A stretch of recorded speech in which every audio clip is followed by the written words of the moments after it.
ಗೌಡ್ರುಗಳು ನನ್ ಮಕ್ಕಳು ಎಲ್ಲ ಏನು ಗೊತ್ತಾ, ಲೋಪರ್ ಮಕ್ಕಳು, ನಿಮ್ಗೆ ಗೊತ್ತಿಲ್ಲ, ಫೆರೋಷಿಯಸ್ ಮಕ್ಕಳು. ಆಮೇಲೆ ಯಾರನ್ನು ಬದುಕಕ್ ಬಿಡಲ್ಲ ಮಕ್ಕಳು, ಚೆನ್ನಾಗಿರೋರ್ನ, ಕಷ್ಟಪಟ್ಟವ್ರನ್ನ ಬದುಕಕ್ ಬಿಡಲ್ಲ. ಸುಳ್ಳೆ ಮಕ್ಕಳುಗಳು ನಮ್ಗೆ ಈ ತರ ಎಲ್ಲ ಮಾಡ್ತಾರಲ್ಲ ನನ್ ಮಕ್ಕಳಲ್ಲಿ, ನಾವ್ ಏನ್ ಮಾಡವ? ನಾನ್ ನಿಮಗ್ ನೇರವಾಗಿ ಪ್ರಶ್ನೆ ಮಾಡ್ತಾ ಇದ್ದೀನಿ. ಈಗ 8 ಎಕರೆ 30 ಗುಂಟೆ ಜಮೀನು ಕೆಂಚೇಗೌಡ್ರ ಸಂಬಂಧಪಟ್ಟಂಗೆ 8 ಕಬಿನಿ ಜಲ ಹಿನ್ನೀರಲ್ಲಿ ಇರ್ತಕ್ಕಂತ 8 ಎಕರೆ 30 ಗುಂಟೆಗೆ ನೀವೇನಾದ್ರೂ ಪೆನ್ಷನ್ ಹಾಕಿದಿರಾ? ಅದು ನಿಮ್ಮ ವಶದಲ್ಲಿ ಇದೆಯಾ? ಇಲ್ಲ, ಇಲ್ಲ. ಅದ್ರಲ್ಲಿ ನಾವು 1 ಎಕರೆ 1/4 ಎಕರೆ ಅಷ್ಟು ಮಾತ್ರನೇ ನಮ್ಗೆ ಸೇರ್ಕೊಂಡಿರೋದು ಅದು, ಆ ಜಾಗ. ಅದಕ್ಕೆ ಪೆನ್ಷನ್ ಹಾಕಿದಿರಾ? ನಾವ್ ಅಲ್ಲೇ ಇರೋದು, ಕಂಪನಿ ಇರೋದೇ ಅದು.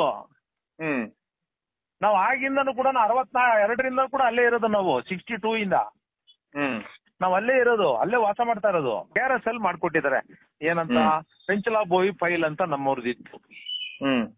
ಅಲ್ಲಿ ಎಲ್ಲಾರು ಗೌಡ್ರುಗಳು ಎಲ್ಲರನ್ನು ಓಡಿಸಿ ಎಲ್ಲ ಭೂಮಿನ ಅಗದ್ಬಿಟ್ಟು, ರೋಡ್ಗಳೆಲ್ಲ ಅಗದ್ಬಿಟ್ಟು, ನೀರೆಲ್ಲ ಕಿತ್ತಾಕಿ, ತೊಂಬೆ ಎಲ್ಲ ಕಿತ್ತಾಕಿ ಓಡಿಸ್ಬಿಟ್ಟಿದ್ರು. ನಾನು ಹೋಗಿ ನೇತಾಕ್ತೀನಿ ಅನ್ನಾದ್ರು. ನೇತಾಕಿ ನನ್ ಮಕ್ಳ ನೋಡೋಣ ಅಂತಂದೆ. ಇವತ್ತು ನನ್ಗೆ ಕೇಳ್ತಾರೆ, ಏನಪ್ಪಾ ನಿಮ್ಮವ್ರ ಹಿಂಗ್ ಮಾತಾಡ್ತಾರಲ್ಲ, ನಿಮ್ಗೆ ಗೊತ್ತಿಲ್ವಾ ಅಂತ ಕೇಳ್ತಾರೆ. ನಾ ಏನ್ ಹೇಳಿ, ಆ ಮಕ್ಕಳ ಮಾತುಗಳನ್ನ ಕೇಳಬೇಡಿ ಪರಮೇಶ್. ಲೋಪರ್ ಮಕ್ಕಳು ಸ್ಥಳಕ್ಕೆ ಹೋಯ್ತೀವಲ್ಲ, ಈಗ ನಾವು ಶುಕ್ರವಾರ ಸ್ಥಳ ಮಾಜೂರಿಗೆ ಹೋಯ್ತೀವಿ. ಪರಮೇಶ್ ಕಳ್ಸಿದೀನಿ ನೋಡ್ರಾ? ಅದ್ರಲ್ಲಿದೆ 8,500 ಚದರ ಮೀಟ್ರು. 8,500 ಅಲ್ಲ, 830 ಚದರ ಮೀಟ್ರು. 800 ಚದರ ಮೀಟರ್ ಅಂದ್ರೆ ಅದು 1/4 ಎಕರೆನ ಎಷ್ಟು ಬರ್ತದೆ ಅಷ್ಟೇ, ಮೀಟರ್ ಲೆಕ್ಕದಲ್ಲಿ. ಆಮೇಲೆ ಫುಲ್ ಓದ್ಬೇಕು ಆ ಲೆಟರ್ನ, ಆ ಸಾರಾಂಶ ಏನಿದೆ ಅಂತ, ಏನ್ ರಿಕ್ವೆಸ್ಟ್ ಮಾಡಿದೀವಿ ಸರ್ಕಾರಕ್ಕೆ, ಏನ್ ಮನವಿ ಮಾಡಿದ್ವಿ ಅಂತ ರಿಕ್ವೆಸ್ಟ್ ಇದೆ ಅದ್ರಲ್ಲಿ. ನಾವ್ ಕೆಲಸ ಮಾಡಕ್ ಬಂದಂತವ್ರು ನಮ್ಗೆ ಏನಾದ್ರು ಕೊಡಿ ಅಂತ ಕೇಳ್ತಾ ಇದೀವಿ. ಆಮೇಲೆ ನಿಮ್ಗೆ ಹೇಳಿದಾರಲ್ಲ ಬಡ್ಡಿ ಮಕ್ಳು, ಎಲ್ಲ ಗೌಡ್ರುಗಳು ನನ್ ಮಕ್ಕಳು ಎಲ್ಲ ಏನು ಗೊತ್ತಾ, ಲೋಪರ್ ಮಕ್ಕಳು, ನಿಮ್ಗೆ ಗೊತ್ತಿಲ್ಲ, ಫೆರೋಷಿಯಸ್ ಸುಳೆ ಮಕ್ಕಳು. ಆಮೇಲೆ ಯಾರನ್ನು ಬದುಕಕ್ ಬಿಡಲ್ಲ ಸುಳೆ ಮಕ್ಕಳು, ಚೆನ್ನಾಗಿರೋರ್ನ, ಕಷ್ಟಪಟ್ಟವ್ರನ್ನ ಬದುಕಕ್ ಬಿಡಲ್ಲ. ಆಮೇಲೆ ನಮ್ಮಿಂದನೇ ಕೀಳ್ಸಕ್ಕೆ ಹಿಂಗೆಲ್ಲ ಮಾಡ್ತಾರಲ್ಲ, ನಮ್ಗ್ ಬೇಜಾರಲ್ವಾ? ಈಗ ಹಾಗಾದ್ರೆ ಅಲ್ಲಿ 8 ಎಕರೆ 30 ಗುಂಟೆ ಏನು ಕೆಂಚೇಗೌಡ್ರ ಆಸ್ತಿ ಇತ್ತು, ಅದನ್ನ ಕಬಿನಿ ಜಲಾಶಯದವ್ರು ವಶಪಡಿಸ್ಕೊಂಡ್ರು 1961ರಲ್ಲಿ. ಅದಕ್ಕೆ ನೀವು ತಂತಿ ಬೇಲಿ ಏನು ಪೆನ್ಷನ್ ಗಿನ್ಷನ್ ಹಾಕಿಲ್ವಾ? ನಾನು ಹೇಳ್ತಾ ಇರೋದು 680 ಎಕರೆ ಟೋಟಲ್ ಆಗಿ ವಶಪಡಿಸ್ಕೊಂಡಿರೋದು ನೀರಾವರಿ ನಿಗಮ. ಅಲ್ಲ, ಅದ್ರಲ್ಲಿ ಇದು ಕೆಂಚೇಗೌಡ ಇದು ಕೂಡ ಒಂದು 680 ಎಕರೆನಲ್ಲಿ ಸುಮಾರು 35 ಹಳ್ಳಿಗಳನ್ನ ರಿಹಾಬಿಟೇಷನ್ ಮಾಡಿ ಆ ಕಡೆ ಈ ಕಡೆ ಹೊರಟೋಯ್ತು ಊರುಗಳೆಲ್ಲ. ಈಗ ನಮ್ಮ ಪರಮೇಶ್ ಫುಲ್ ಅರ್ಥ ಹಿಂಗೆ ಹೇಳ್ಬಿಡ್ತೀನಿ ನಾನು. ಈಗ ಡ್ಯಾಮ್ ಕಟ್ಟಿರೋದಲ್ಲ, ಡ್ಯಾಮ್ ಕಟ್ಟದಾಗ 33 ಹಳ್ಳಿಗಳನ್ನ ರಿಹಾಬಿಟೇಷನ್ ಮಾಡಿ ಆ ಕಡೆ ಈ ಕಡೆಗೆ ಬೇರೆ ಬೇರೆ ಕಡೆಗೆ ಶಿಫ್ಟ್ ಮಾಡಿದ್ರು ಊರುಗಳನ್ನ. ನಮ್ಮ ಬೀಚನಹಳ್ಳಿ ಆ ಜಾಗ, ಡ್ಯಾಮ್ ಕಟ್ಟಿರೋಂತ ಜಾಗಗಳು ಎಲ್ಲಾ ನೀರಾವರಿ ನಿಗಮಕ್ಕೆ ಸೇರಿರೋಂತ ಜಾಗಗಳ ನೀರೆಲ್ಲ ಏನ್ ನಿಂತಿದೆ ಮತ್ತು ಕಾಲೋನಿ ಏನ್ ಆಗಿದೆ ಅದೆಲ್ಲಾನು ಕೂಡ ಜಮೀನುಗಳನ್ನ ಅವತ್ತಿನ ದಿವಸ ಸರ್ಕಾರ ತಗೊಂಡ್ಬಿಡ್ತು. ಅದ್ರಲ್ಲಿ ಇದನ್ನು ಕೂಡ ಇವ್ರದನ್ನು ತಗೊಂತು. ಎಲ್ಲರೂ ತಗೊಂಡು ಆ ಜಾಗಗಳಲ್ಲಿ ಡ್ಯಾಮು ಕಟ್ಟಿದ್ವಿ, IB ಕಟ್ಟಿದ್ವಿ, ಪೊಲೀಸ್ ಸ್ಟೇಷನ್ ಕಟ್ಟಿದ್ವಿ, ಕ್ವಾರ್ಟರ್ಸ್ ಕಟ್ಟಿದ್ವಿ, ಪವರ್ ಸ್ಟೇಷನ್ ಕಟ್ಟಿದ್ವಿ, ಊರಿದೆ, ಕಂಪನಿಗಳಿದೆ, ಎಲ್ಲರಿಗೂ ಕೊಟ್ರು ಜಾಗಗಳು. ಡಿಪಾರ್ಟ್ಮೆಂಟ್ ಅವರೇ ಕೊಟ್ಟಿದ್ದು ಜಾಗಗಳು. ಆ ಜಾಗಗಳಲ್ಲೇ ಈಗೂ ಇದೀವಿ. ನಮ್ಮ ಊರು, ಸಂತೆಮಾಳ, ನಮ್ಮ ಇದು ಎಲ್ಲನೂ ಕೂಡ ಈ ತರ ಜಮೀನುಗಳಲ್ಲೇ ಇರೋದಲ್ಲಿ. ಹಿಂಗೆಲ್ಲ ಇರುವಾಗ ನಮ್ಗಳಿಗೆ ನೀವುಗಳು ಇರಿ, ನೀವು ಕಂಪನಿ ಇಲ್ಲಿ ಮಾಡಿ, ನೀನ್ ಇಲ್ಲಿ ಮನೆ ಕಟ್ಕೋ, ನೀನು ಇಲ್ಲಿ ಅಲ್ಲಿ ಬೋವಿ ಕ್ಯಾಂಪು, ತಲ್ಕಾಡ್ ಕ್ಯಾಂಪು, ಮತ್ತೆ ದೊಡ್ಡರಂಗೈನ್ ಕ್ಯಾಂಪು, ಎಲ್ಲಾ ಕ್ಯಾಂಪ್ಗಳನ್ನ ಕೊಟ್ಟು ಕೂಲಿ ಮಾಡಕ್ ಬಂದವ್ರಿಗೆಲ್ಲರಿಗೂ ಜಾಗ ಡಿಪಾರ್ಟ್ಮೆಂಟೇ ಕೊಟ್ಟಿರೋದು. ಆ ಜಾಗಗಳೇ ನಾವ್ ಇರೋದಲ್ಲಿ. ನಾವು ಅದ್ ಬಿಟ್ರೆ ಬೇರೆ ಇನ್ನೆಲ್ಲೂ ಹೋಗಕ್ ಆಗಲ್ಲ ಅಲ್ಲಿ. ಅದಕ್ಕೋಸ್ಕರನೇ ನಾವ್ ಇರೋ ಜಾಗನ ನಮ್ಗೆ ಪಟ್ಟ ಕೊಡಿ ಸ್ವಾಮಿ ಅಂತ ಕೇಳ್ಕೊತಾ ಇರೋದು. ಇದು ತಪ್ಪಲ್ಲ ಅದು. ಮತ್ತೆ ಇವ್ರುಗಳು ಮಕ್ಕಳುಗಳು ನಮ್ಗೆ ಈ ತರ ಎಲ್ಲ ಮಾಡ್ತಾರಲ್ಲ ನನ್ ಮಕ್ಕಳಲ್ಲಿ, ನಾವ್ ಏನ್ ಮಾಡವ? ಓಲಿ ನನ್ ಮಕ್ಳು ಮಾತಾಡಕ್ ತಾಕತ್ತಿಲ್ವಾ? ನಿಮ್ಗಳಿಗೆಲ್ಲ ಇದನ್ನ ತಗೊಂಬಂದ್ ಕೊಡ್ತಾರಲ್ಲ, ಓಲಿ ನನ್ ಮೇಲೆ ಕೇಸ್ ಹಾಕಕ್ಕಾಗಲ್ವಾ ಅಲ್ಲಿ ಆ ಬಡೇಕ್ಲು? ಯಾಕೆ ಹಾಕಿಲ್ಲ? ಈಗ ನಾನ್ ನಿಮಗ್ ನೇರವಾಗಿ ಪ್ರಶ್ನೆ ಮಾಡ್ತಾ ಇದ್ದೀನಿ. ನಾವ್ ಯಾರು ಹೆಂಗಾರ ತಿಪ್ಪರ್ಲಾಗ ಹಾಕ್ಲಿ, ಕಾನೂನು ಇದ್ದಂಗೆ ಕಾನೂನು ಪ್ರಕಾರನೇ ಏನೇ ಆದ್ರೂ ಕಾನೂನು ಪ್ರಕಾರನೇ ಆಗ್ಬೇಕು. ಹೌದು. ಈಗ 8 ಎಕರೆ 30 ಗುಂಟೆ ಜಮೀನು ಕೆಂಚೇಗೌಡ್ರ ಸಂಬಂಧಪಟ್ಟಂಗೆ 8 ಕಬಿನಿ ಜಲ ಹಿನ್ನೀರಲ್ಲಿ ಇರ್ತಕ್ಕಂತ 8 ಎಕರೆ 30 ಗುಂಟೆಗೆ ನೀವೇನಾದ್ರೂ ಪೆನ್ಷನ್ ಹಾಕಿದಿರಾ? ಅದು ನಿಮ್ಮ ವಶದಲ್ಲಿ ಇದೆಯಾ? ಇಲ್ಲ, ಇಲ್ಲ. ಅದ್ರಲ್ಲಿ ನಾವು 1 ಎಕರೆ 1/4 ಎಕರೆ ಅಷ್ಟು ಮಾತ್ರನೇ ನಮ್ಗೆ ಸೇರ್ಕೊಂಡಿರೋದು ಅದು, ಆ ಜಾಗ. ಅದಕ್ಕೆ ಪೆನ್ಷನ್ ಹಾಕಿದ್ರಾ? ನಾವ್ ಅಲ್ಲೇ ಇರೋದು, ಕಂಪನಿ ಇರೋದೇ ಅದು.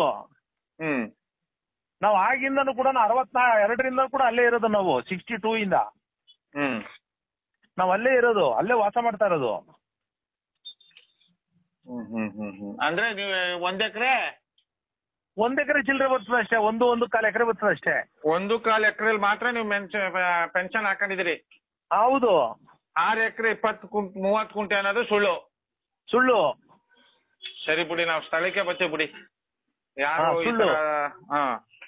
ಸುಳ್ಳು ಸುಳ್ಳು. ಆಮೇಲೆ ವಾಸ್ತು ಅಂಶ ಫಸ್ಟ್ ತಿಳ್ಕೊಳ್ಳಿ, ಆಮೇಲೆ ಮಾತಾಡಿ. ಸುಮ್ನೆ ಯಾಕೆಂದ್ರೆ ನನ್ ಮಕ್ಕಳೆಲ್ಲ ಹೇಳಿದ ತಕ್ಷಣ ಮಾತಾಡ್ಬಿಟ್ಟು ಕ್ಲಾರಿಫೈ ಹೇಳಿದಾರೆ, ನಿಮ್ಗಳಿಗೂ ಕೂಡ ತಪ್ಪದಾರಿಗೆ ಎಳಿಬಾರ್ದು. ಇಲ್ಲ ನಮ್ಮ ಹತ್ರ ದಾಖಲಾತಿ RTC ಇದೆ. 1961ರಲ್ಲಿ ಕಬಿನಿ ಜಲಾಶಯದವ್ರು ಹೋಗಿ ವಶಪಡಿಸ್ಕೊಂಡಂತ ಮಾಹಿತಿ ಇದೆ. 1998ರಲ್ಲಿ ಇದು ಮೆನ್ಷನ್ ಆಗಿ ಅಕ್ರಮ ಪ್ರವೇಶ ಮಾಡಿದ್ದಾರೆ ಅನ್ನೋದು ಮಾಹಿತಿ ಇದೆ. ಮತ್ತೆ SC ಮಾದೇವಪ್ಪನವರು ಅನುಕಂಪದ ಅಲೆ ಮೇಲೆ ನಿಮಗ್ ಬರ್ಕೊಡಿ ಅನ್ನೋದು ಇದೆ. ಅನುಕಂಪದ ಅಲೆ ಅಲ್ಲ ಅದು. ಅನುಕಂಪದ ಅಲೆ ಅಲ್ಲ ಅದು. ಸಾರಿ, ಅದಕ್ಕೆ ನಾನು ಹೇಳ್ತಾ ಇರೋದು, ಲೆಟರ್ನ ಫುಲ್ ಓದ್ಬೇಕು. ನಾನು ಮನವಿ ಕೊಟ್ಟಿದ್ದೀನಿ ಏನಂತ, ನನಗೆ ಸಹಾಯ ಮಾಡಿ ಅಂತ. ಅವರು ಸರ್ಕಾರಕ್ಕೆ ಬರ್ದವ್ರೆ, ನಿಯಮಾನುಸಾರ ಪರಿಶೀಲನೆ ಮಾಡಿ ಏನ್ ಸೂಕ್ತವಾಗಿ ಏನಿದೆ ಅದನ್ನ ಕ್ರಮ ಕೈಗೊಳ್ಳಿ ಅಂತ ಬರ್ದಿದ್ದಾರೆ. ಓದ್ಬೇಕು ಲೆಟರ್ ಫುಲ್ಲು. ಸರ್ಕಾರ ಅಲ್ಲಿ ತೀರ್ಮಾನ ಮಾಡುತ್ತೆ, ಹೌದಪ್ಪ ಇವರು ನಿರಾಶ್ರಿತರು, ಬದುಕಕ್ಕೆ ನೆಲ್ಲು ಜಾಗ ಎಲ್ಲ KRSL ಮಾಡ್ಕೊಟ್ಟಿದ್ದಾರೆ. ಏನಂತ, ಪೆಂಚಲ ಬೋಯಿ ಫೈಲ್ ಅಂತ ನಮ್ಮವ್ರದಿತ್ತು. ಅಲ್ಲಿ ಎಲ್ಲಾರು ಗೌಡ್ರುಗಳು ಎಲ್ಲರನ್ನು ಓಡಿಸಿ ಎಲ್ಲ ಭೂಮಿನ ಅಗದ್ಬಿಟ್ಟು, ರೋಡ್ಗಳೆಲ್ಲ ಅಗದ್ಬಿಟ್ಟು, ನೀರೆಲ್ಲ ಕಿತ್ತಾಕಿ, ತೊಂಬೆ ಎಲ್ಲ ಕಿತ್ತಾಕಿ ಓಡಿಸ್ಬಿಟ್ಟಿದ್ರು. ನಾನು ಹೋಗಿ ನೇತಾಕ್ತೀನಿ ಅನ್ನಾದ್ರು. ನೇತಾಕಿ ನನ್ ಮಕ್ಳ ನೋಡೋಣ ಅಂತಂದೆ. ಇವತ್ತು 125 ಮನೆಗೆ ಹಕ್ಕುಪತ್ರ ಕೊಡಿಸಿದೀನಿ ಅಲ್ಲಿ, ನಮ್ಮವ್ರದೇ ಪೆಂಚಲ ಬೋಯಿ ಫೈಲ್ದು.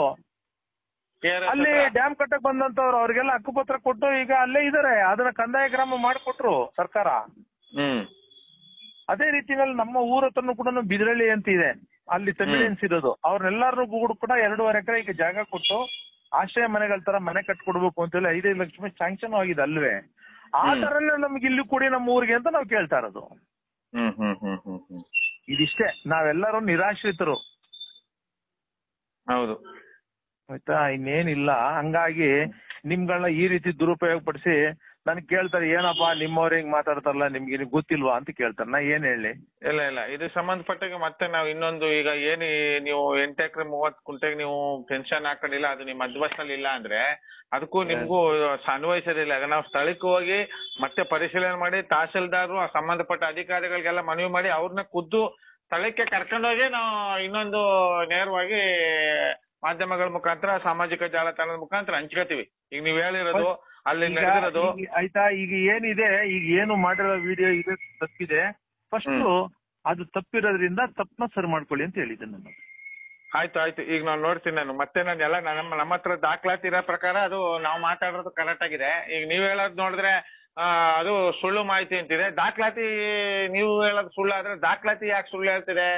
ದಾಖಲಾತಿಲಿ ಯಾಕೆ ಹಿಂಗಿದೆ? 1961ರಲ್ಲಿ 1999ರಲ್ಲಿ ಸುಮಾರು ದಾಖಲಾತಿಗಳಿದೆ. ಈ ದಾಖಲಾತಿಯ ಪ್ರಕಾರ ನೀವ್ ಹೇಳ್ತಿರೋದು ನೋಡಿದ್ರೆ ನಿಮ್ ಪರವಾಗಿದೆ. ಅವ್ರು ಅಲ್ಲಿ ದಾಖಲಾತಿ ಪ್ರಕಾರ ಅದು ಅಕ್ರಮ ಅನ್ನೋದು ಬರ್ತಾ ಇದೆ.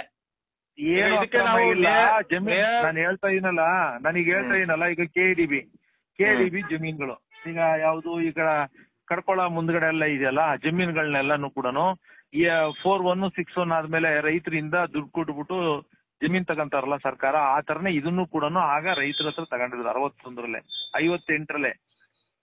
ಈಗ ಆ ಜಮೀನ್ಗಳಲ್ಲಿ ಯಾರು ಡ್ಯಾಮ್ ಈ ಜಾಗದಲ್ಲಿ ಕಟ್ಟಬೇಕು, IB ಈ ಜಾಗದಲ್ಲಿ ಕಟ್ಟಬೇಕು, ಪೊಲೀಸ್ ಸ್ಟೇಷನ್ ಇಲ್ಲಿ ಕಟ್ಟಿ, ಕ್ವಾರ್ಟರ್ಸ್ ಇಲ್ಲಿ ಕಟ್ಟಿ ಅಂತ ಹೇಳಿ ಕೊಟ್ಟಿರೋಂತ ಜಾಗಗಳೇ ಇವು. ಯಾವ ರೈತರಿಗೂ ಏನು ಅನ್ಯಾಯ ಮಾಡಿ ಯಾವ ರೈತನು ಕೂಡ ನನ್ ಜಮೀನ್ ಕಿತ್ಕೊಂಡವನು ಸೀತಾರಾಮ್ ಅಂತ ಅಂದ್ಬಿಟ್ಟು ಕಂಪ್ಲೇಂಟ್ ಕೊಟ್ಟಿಲ್ಲ. ಯಾವ ರೈತನು ಹೋಗ್ಬಿಟ್ಟು ವರ್ಕ್ಶಾಪ್ ಕಟ್ಕೊಂಡವನೆ ಅಂತ ಹೇಳಿಲ್ಲ ಅಲ್ಲಿ. ಈಗ ಆ ಲೆಕ್ಕಾಚಾರ ನೋಡಿದ್ರೆ ನಾವು 25ನೇ ತಾರೀಕು ಸ್ಥಳಕ್ಕೆ ಸ್ಥಳ ಪರಿಶೀಲನೆಗೆ ಬರ್ತೀವಿ ಬಿಡಿ ತಹಸೀಲ್ದಾರು ನಾವೆಲ್ಲ. ಆಯ್ತು, ಬರ್ರಿ, ನೀವು ಯಾರು ಬರ್ರಿ, ಯಾರು ನೋಡಿ ಸರಿ. ಆಯ್ತು, ಈ ವಿಡಿಯೋ ತಪ್ಪಿದೆ ಅಂತಾನೆ ನನ್ನ ಹೇಳಿದ್ದು ಅಷ್ಟೇ. ಇನ್ಯಾವ್ದಾದ್ರು ಇದ್ ಮಾಡ್ಕೊಳ್ಳಿ. ಆಮೇಲೆ ಆ ಸುಳ್ಳು ಮಾತುಗಳನ್ನ ಕೇಳಬೇಡಿ ಪರಮೇಶ್. ಇದೊಂದೇ ಅಲ್ಲ, ಈ ರೀತಿ ಬೇರೆ ಬೇರೆಯವರಿಗೆಲ್ಲ ಹೇಳಿ ಏನೇನೋ ಮಾಡ್ಬಿಟ್ಟು ಕೇಸ್ಗಳೆಲ್ಲ ಹಾಕ್ಬಿಟ್ಟು ಏನೇನೋ ಆಗಿದಾವೆ, ಫಜೀತಿಗಳು ಆಗಿದಾವೆ ಅಲ್ಲೆಲ್ಲ. ಒಟ್ಟಲ್ಲಿ ಕಾಣದ ಕೈಗಳು ಕೆಲಸ ಮಾಡ್ತಾವೆ 100%. ಇದು ನಮ್ಗೆ ಮಕ್ಕೆ ಮಸಿನ್ ಬಡಿಬೇಕಲ್ಲ ಈ ರೀತಿ ಅಂತ. ಆ ರೀತಿ ನಮ್ಮ ಹತ್ರ ಮಾಡಕ್ ಬಂದ್ರೆ ನಡೆಯಲ್ಲ ಬಿಡಿ. ಅವ್ರಿಗೆ ಉಲ್ಟಾನ ಮಾಡಿಸ್ಬಿಟ್ಟಾರಲ್ಲ, ಈಗ ನಡೆಸ್ಬಿಟ್ಟಾರಲ್ಲ, ಈಗ ನಡೆಸ್ಬಿಟ್ಟಾರಲ್ಲ, ಮುಂದೆ ಈಗ. ಅದಕ್ಕೆ ಸರ್ ನಾವು ಸ್ಥಳಕ್ಕೆ ಹೋಯ್ತೀವಲ್ಲ. ಈಗ ನಾವು ಶುಕ್ರವಾರ ಸ್ಥಳ ಮಾಜೂರಿಗೆ ಹೋಯ್ತೀವಿ. ಆಯ್ತು, ತಹಸೀಲ್ದಾರ್ ಸಮೇತ ಸ್ಥಳ ಮಾಜೂರಿಗೆ ಹೋಯ್ತೀವಿ. ಅದ್ ಹೆಂಗೆ ಸುಳ್ಳು ಮಾಹಿತಿ ಕೊಟ್ರು, ಅದ್ ಹೆಂಗೆ ನೀವು ಕೇವಲ 1.5 ಎಕರೆ ಮಾಡ್ಕೊಳ್ಳೋರಿಗೆ 8.5 ಎಕರೆ ಅಂತ ಯಾವ ರೀತಿ ಬತ್ತು. ಇದು ಕೆಂಚೇಗೌಡರ ಜಮೀನಲ್ಲಿ ಯಾರು ಕಲ್ಕಂಬ ನೆಟ್ಕೊಂಡವ್ರೆ ಅಲ್ಲಿ ಹೋಗೋಣ ಬಿಡಿ. ಅಲ್ಲಿಗೆ ಹೋಗಿ ತಹಸೀಲ್ದಾರ್ ನೇತೃತ್ವದಲ್ಲಿ ಪರಿಶೀಲನೆ ಮಾಡೋಣ. ನೋಡ್ಕೊಬರ್ರಿ. ನಮ್ಮ ಸಮಾಜಕ್ಕೆ ಯಾವುದೇ ಕಾರಣಕ್ಕೂ ತೊಂದರೆ ಆಗ್ಬಾರ್ದು, ಸಮಸ್ಯೆ ಆಗ್ಬಾರ್ದು. ಓಕೆ. ಆಯ್ತು ಧನ್ಯವಾದಗಳು. ಓಕೆ.